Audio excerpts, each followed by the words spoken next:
আসসালামু আলাইকুম, সবাই কেমন আছেন? আজকে আমি একটা ডাউল রান্নার রেসিপি দেখাবো।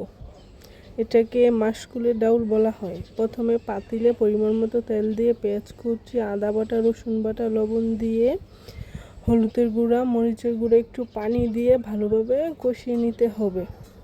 একটু ভালোভাবে কষাতে হবে। কষানো হয়ে গেলে কেটে রাখা ইলিশ মাছের চাক দিয়ে আবার ভালোভাবে মাছগুলো কষিয়ে নিতে হবে।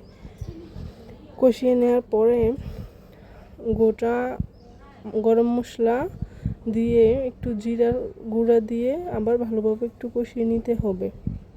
ভালোভাবে কষিয়ে নেওয়া হয়ে গেলে ডাউলের গুঁড়াটা একটা বক্সে বা একটা পাতিলে নিয়ে পানি দিয়ে হাত দিয়ে ভালোভাবে মাখিয়ে নিতে হবে।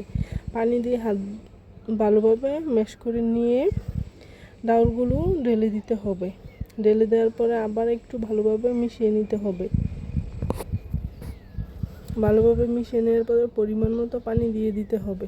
এটাই ডাউলের ফাইনাল লুক। কেমন হয়েছে সবাই অবশ্যই কমেন্টে জানাবেন।